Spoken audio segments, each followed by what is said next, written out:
Here with Nico Young, second fastest American indoors in the 5K, 12:51.56. Pretty good run out there. Walk us through the race. Yeah, going into this, I feel like it wasn't as good of a lineup as last year, but I somehow was able to pull together in the last mile. I think that was pace was perfect. Only 11 people in the race, including the pacers, but makes for a great 5K track run standard here, so that's fantastic. And then, you've raced, I guess, somewhat sparingly this indoor season. What is sort of the plan leading up to this, and then the racing plan moving forward for you? I initially planned to race a few more times, but I was glad to get in 2 races at Husky, and then this one now. And honestly, after this, I'm not entirely sure what my plan is going to be, but indoors done for now, so I'm excited to run some outdoor races that will carry me through the summer. So. Why did the plans change? A few random hiccups came up, just unavoidable things, so it is how it is sometimes, but got right back to it, and stay committed in this race. So. And fully healthy now, everything's going smoothly? Mm-hmm. Yeah, very happy with that. Everything is going pretty well.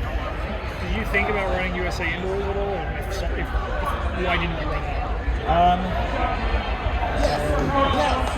I kind of wanted to prioritize the standard here. The indoor meet would have definitely been a fun one to run, and it was really cool to watch, but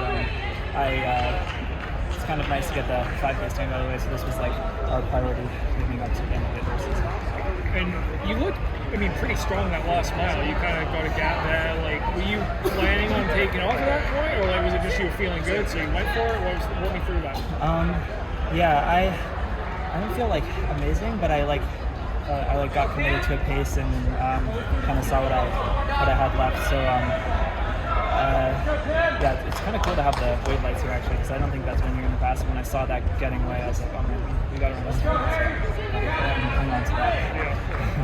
How did you feel about that mile you ran in Seattle a couple weeks ago, the 350? I was really happy with that. That was I've been waiting to run it fast here every mile, so that was fantastic, perfect timing for this 5K. So really happy with it. Yeah. Do you think that's your speed's better now than it was before, or how is that compared to last year indoors, I guess? I don't know. I feel like I feel worse, but I'm faster. So I don't know what that means. It kind of trends in that direction sometimes. But I think today I don't know how fast that close was, but closing off at an already fast pace, I think that is kind of improved for me. So it's been good. What are your goals for 2025, first year as a pro? I think the U.S. trials or the USA meet is definitely the first thing. My primary goal this year, and then hopefully Worlds following. In 5 and 10, or just what are you thinking? Hopefully 5 and 10, yeah. Okay. It's almost exactly a year after you were here last, setting that NCAA record. Have you reflected a little bit on just what a crazy year it's been since then? Yeah, it's been crazy. My last race before the races that I ran at Husky was the Olympics, so it's kind of a crazy transition from that year that just seemed to escalate the whole time, and then taking a stop, and now starting and ending my indoor season kind of at the same time. So. Grand Blanks talked a little bit about how being a pro versus being a collegiate, you have to be more selective with your races. Do you feel like that's a benefit to going into this year, that you've had the opportunity to kind of plan a little more long term?